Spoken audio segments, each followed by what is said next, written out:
And good evening. Thanks for watching this 8 Sports Now special. John, Kevin, Ron, and myself will turn back the hands of time and relive one of the greatest shows in college basketball. 30 years ago this week, the Runnin' Rebels crowned themselves kings of the college game.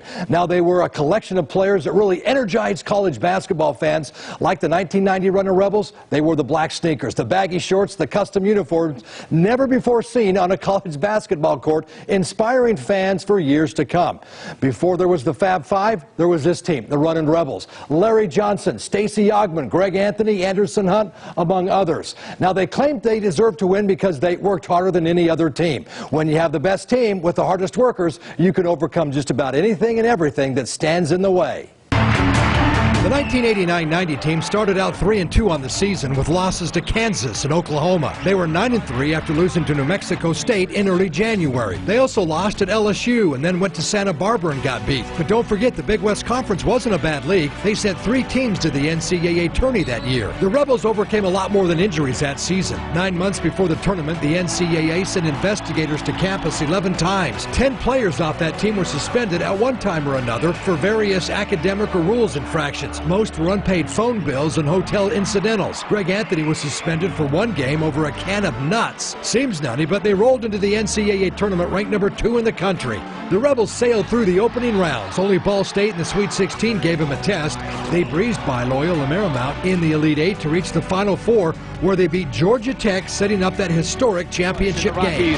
Drew 19,000 prospectors to the... It's nice to be in the Final 2, and you know, it'll be a good game for us because we match up so well inside, and you know, we're just going to accept the challenge. It feels great. It's hard to explain.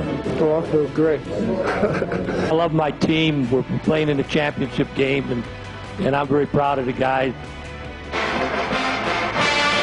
All right, now that game set up what would become one of the greatest performances in an NCAA title game, Duke versus UNLV. Both teams seeking their first championship. It was billed as good versus evil. The good boys from a private, predominantly white university against the rebels, seen as the bad boys, the thugs, the renegades. With the backdrop as that, the curtain was about to drop.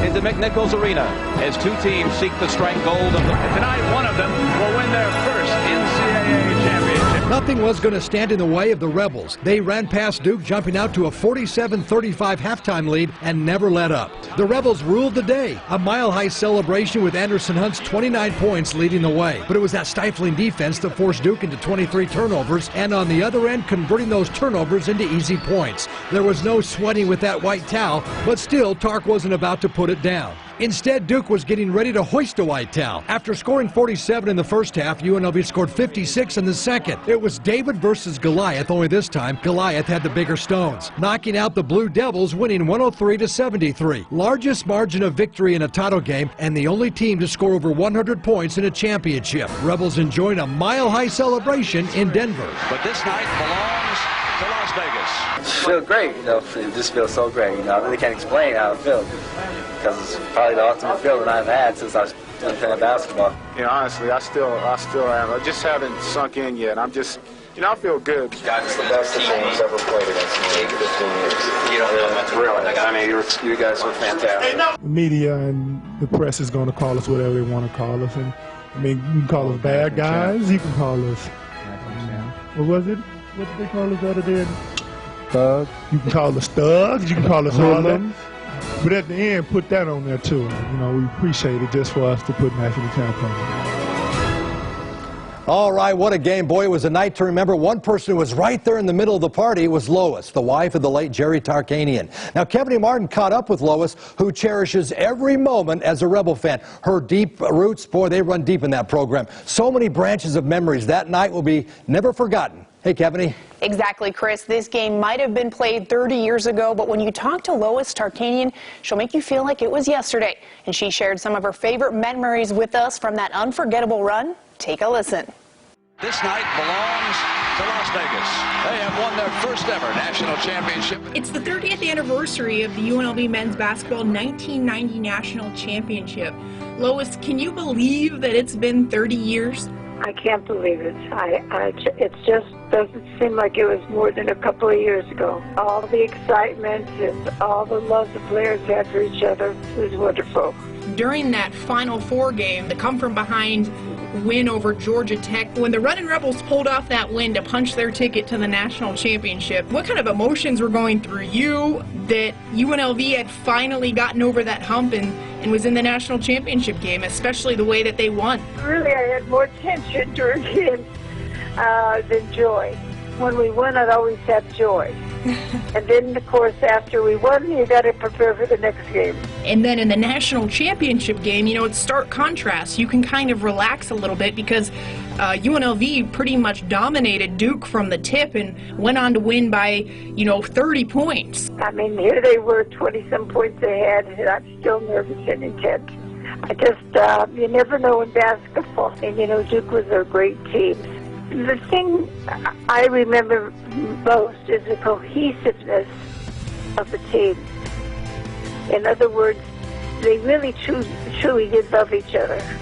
Sometimes they might get upset about this or that, but they really truly had each other's backs, and they were a good group of kids. What were you finally thinking when that clock hit 0 and you kind of came to the realization that UNLV was a national champion? It was a sense of relief, finally achieving this goal, being able to do it for Vegas, because, when we came here, they didn't have a strong basketball program, and then to be able to do all that, and the excitement, the colorful excitement, and everybody rooting and supporting the teams, and that's a magnificent thing to have. It really is, and to be part of. When we came back, all the people that were there to meet the team, they had a parade downtown, and there's hundreds and hundreds of people that were there. Those are memories you'll have forever. Just the validation that the national championship gave Coach Tarkanian, and we all got to see him on the sidelines and as a coach, but someone who knew him best, obviously his wife. Give us an idea, even following the national championship win, what was he like in the hotel? Was he giddy? Was he subdued? Was he, how was he after that win? He had that big smile, It didn't leave his face. He was smiling all night long. He smiled. I have a picture of it on the bus coming home, and I'm next to him, just sitting there with that big smile. And I gave him a kiss. I was very happy because he had finally made that goal. He said, this national championship is for Nevada, particularly for our fans and the people in the Vegas area. We never thought that when we got married and he first started, we never thought that he'd be winning the national championship. We were thinking he would stay at the small school for a while. But he just got good, and he was so good at it, it just kept rolling and rolling. And at the end, he met that national championship. Some really neat insight there from Lois Tarkanian. And Chris, while we were wrapping up the call, she was telling me she has stacks and stacks of scrapbooks from back then and invited us to come check them out. So I feel like that's another great interview opportunity coming up in the future. Oh, wow, certainly is. That'd be great stuff. Thank you very much, Kevin. He's still ahead on the show now. The destruction of Duke by UNLV was a team effort. And an important member of that team joins us on the show. You'll hear from Moses, who helped the Rebelites to the Promised Land. Plus, that title, united the city like nothing else. It was a different time, a different era. But the Rebels still carry the banner as the best in Las Vegas. Stay with us. Runnin' for Glory is back right after this.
Valley's news leader. We're in this together. Anthony will take it. That's his second field goal of the game. All righty, welcome back to the show. This 1990 matchup was supposed to be a classic, and I guess it really was. If you're a Rebel fan, it was a classic indeed. UNLV had 3 NBA players off that title team. Duke had 4 on its roster. John Treach now joins us with more from Moses, who helped lead the faithful to the promised land. Hey, John. That's right, Chris. 30 years has passed, and one incredible truth remains. You can recruit, but you can't recreate. Every talented roster, every powerful head coach, every UNLV fan tries to imagine a sequel, but there has just been once where the team and the town and the time led to a title in Las Vegas. We caught up with one man who lived through it all, and he still can't believe it happened. It was the crowning achievement that created 3 decades of delight. Went in the fashion that we did, 103-73. Against a top-notch team, Duke, which everybody on their team probably was All-American, high school All-Americans, and the way we destroyed them, it was unreal. On a team full of stars, Moses Scurry stuffed the arena with passion, energy, and love for Las Vegas. This town was all about unity, and it was just a family thing, just winning it in Vegas, and we were the only thing here at the time, so it was really a great moment. In a city full of big-name shows, UNLV had the biggest, the best, and the most unbeatable. Man, I used to love sitting on the bench and just watching the show, man. Larry Johnson, Stacey Augmon, Greg Anthony, Anderson Hunt, just run the floor. The way they ran the floor, it was, like I say, we wanted to play for talking. Everything he told us, we trusted in him, and we believed everything he told us. And you can't find the promised land from the desert without a Moses. The 6'7" New Yorker leaped off the bench and onto the cover of Sports Illustrated. He contributed to one of the greatest teams ever constructed. When I played, I gave the team that spark, I mean, it was crazy, just to see the shock, going around the Thomas and Mack and the fans. I will never forget that. He'll also never forget the man who shares every sentence with Runnin' Rebel greatness. Coach Tarkanian saved my life. Took me out of a terrible situation, which was, I was raised in Brooklyn. I'm glad I was, because it taught me a lot coming out of Brooklyn. It taught me the toughness, but Coach Tarkanian, father figure. UNLV attacked the NCAA tournament with an assassin's focus and confidence. But that doesn't mean they weren't given a scare. Almost lost to Ball State. Okay. I mean, it was, 1 or 2 points, something like that. We barely 2 points. We barely won that game. But after that, it was all downhill. As for the highest scoring team in NCAA basketball history, 122-point game Loyola Marymount couldn't run with the Rebels. They figured they outscore us. But see, like they always say, and it's a known fact, defense brings offense. You can't score if you don't have the ball. In the championship game, there was no good versus evil. There was good versus greatest of all time. They were like the good guys, I mean, whatever. But, they downed us the whole way there.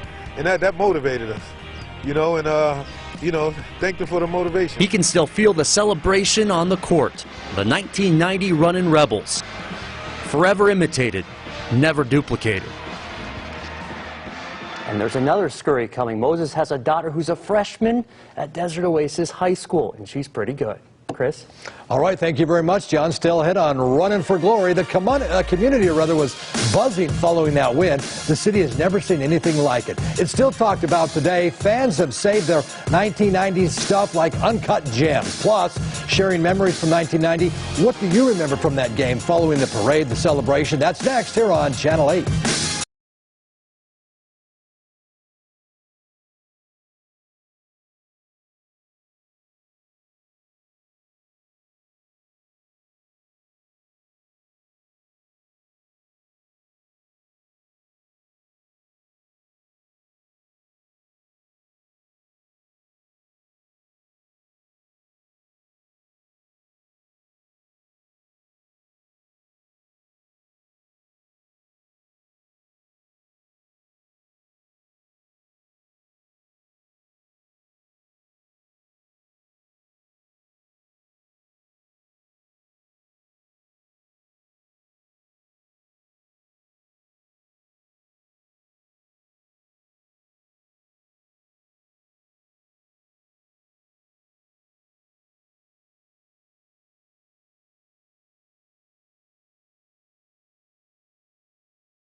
News Now. They find Hunt. Gets inside. Over Leitner for the field goal. All right, welcome back to the show. This town was lit on April 2nd, 1990. One person who witnessed it all from the opening tip to the parade and later the celebration of the Thomas and Mack is our colleague, Ron Futrell. You know, Las Vegas was a much different city in 1990. It was about a fourth the size it is now, but growth was on its way. The Strip was literally blowing up with the opening of the Mirage and the pending implosions of many Strip casinos. But the Rebels, they were the biggest show in town, no doubt about it. There was a bond between the team, the coach, and the community that was deep and real. People that weren't living here in Las Vegas at the time just don't understand the impact that the basketball program had on the community. It was something that virtually everybody embraced and was a big part of their heart and soul, and they lived and died the losses and the wins. Fortunately, there weren't a whole lot of losses at that time. Winning the national championship 30 years ago was the zenith. It brought this town, this community together like nothing before. And the Rebels, oh, by the way, yes, they were Rebels. It was a great fit for the city, the state, and the community. As for the game itself, it was remarkable for the records it broke. Nobody realized just how big this year would be, but indeed, they win the national championship, and the Sharks does begin. 103-73, the final score. Yeah, baby, number one! Oh! Yeah! Now, no team has ever scored more than 100 points in a championship game, and the 30-point margin of victory is also a record that still stands. Also, this was the last Final Four ever held in a small arena. 17,000-seat McNichols Arena in Denver. They're all held in Superdomes now. And UNLV is the last school from a small conference, the Big West, to win the national championship. Now, in fact, I recall the fans in the arena shouting, "Big West, Big West, Big West," across the arena to the Duke fans from the ACC to make that exact point. Also, I recall, now this story, there was about 2 minutes left in the game, Rebels up by about 28 points or so. I turned to Lois Tarkanian, who was clutching her rosary beads, seated just behind the media section. And I said to her, "Come on, Lois, you're going to be fine with this one. Looks like a win for the Rebels." She clutched the beads even harder and said, "Ron, come on. You know, with the NCAA, I got to keep praying." And who could blame her? The margin of victory in the game made it less stressful. I mean, you weren't really worrying about whether we were going to win or not in the second half. It was just a matter of enjoying it, and I know my dad did a lot. He enjoyed it quite a bit. For about a decade, the Rebels dominated the talk of college basketball. Who can beat the Rebels? Can anybody beat the Rebels would be the chatter back then, and for good reason. Tark had built a dynasty in the desert, and 30 years ago, this week, he finally got the hardware to prove it. Chris? All right, thank you very much, Ron. Still ahead, a visit to the White House was pretty cool. George Bush talking about the Shark, the Towel, the Runnin' Rebels as Runnin' For Glory rolls along right here on Channel 8. Given in 3 trips, the Shark comes away a winner in a record-setting night, 103-73.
Goal of the game. Stacy. There's that high lob. Duke was hoping to prevent it, but they could not. And welcome back to the show. When you think about that game, boy, you think of the CBS broadcasting the game. One of the highlights, it was one of the highest rated games. For Rebel fans, there were so many highlights. Why not relive a few of those with the great Brent Musburger and Billy Packer on the call? Leitner on a runner committed an offensive foul. Hunt's three. Big play for Jerry Tarkanian. Henderson's back. He's special. Pass now to Hunt. Score the triple. Great fans in Las Vegas, we should point out. You can hear the noise in the background. They have a lot of them in McNichols here tonight as Cianovich hits the three. Not that this win is for the kids, but it's mostly for the great people in the state of Nevada. The whole state supports us. All right, UNLV's title didn't end in Las Vegas. The culmination of that exceptional year ended at the White House. All the players and coaches meeting with President Bush. He was presented a jersey, a basketball from one of the all-time great teams in college basketball history. Now, before we say goodnight, one thought from each of the sports team here at Channel 8 on that championship team. We all have memories of that great title run. Let's start with Kevany. Kevany. You know, I would just have to say, listening to Lois share her memories of the team, I love the line when she said, quote, they really, truly did love each other. They really had each other's backs, end quote. And I think that was evident when you watched film from the national championship game and really the entire season. The chemistry that was on display was no accident. Right, thanks, Kevany. Now, hey, John, somebody once said this cannot be a team of common men because common men go nowhere. Your thought on that title game? I tell you what, for better or worse, I've never seen a town hold on to something more than this. I mean, UNLV has been haunted by that history because it was so magical and so extraordinary. And you just want to see if the fans can come back, if the arena can be filled, and if maybe some magic can return to Las Vegas when it comes to college basketball. But as we've seen, it's a once-in-30-year kind of history. Chris? All right, thank you very much. Remember the movie Miracle, 10 years before UNLV won its title. Coach Brooks then said back then, hey, great moments are born from great opportunity. They were great. Ron, your thoughts on this team? Yeah, how much time do we have, Chris? Can I give an hour or so? Okay, now let's go here real quick. I love the way the Rebel fans acted after the championship. You hear stories and you see the video of fans that destroy their cities after they win championships. They burn things down. They turn over cars. Vegas partied like rock stars that night. No question about that. And for the next week, the parties here in town. Vegas knows how to party. Let's go there. Vegas knows how to party, and the fans treated it with respect and dignity. And I do like the way the Vegas partied after that national championship. We can be proud of that, Chris. All right, thank you very much, Ron. I think mine would be this. This team was labeled as thugs by the national media, but how many in the media came back later and pointed out that 10 of those 14 young men got degrees? Might also mention, like Ron mentioned earlier in this show, this was the last mid-major conference team to win a title. It was UNLV. And it was the last title game played in those smaller arenas. Now they're played in the gigantic stadiums. Hey, thanks for watching this Runnin For Glory program. There may never be another shining moment like this, but for Las Vegas, hey, that shining moment still shines bright in the hearts of many Runnin' Rebel fans everywhere. Good night, everybody.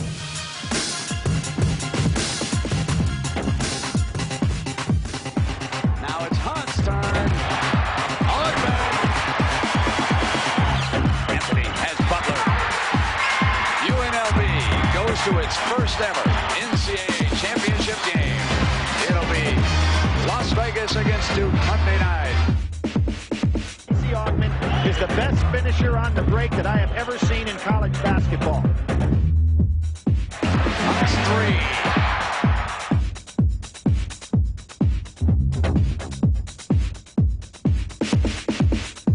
To Hunt, here's the three. Finds Hunt on the break. Beautiful.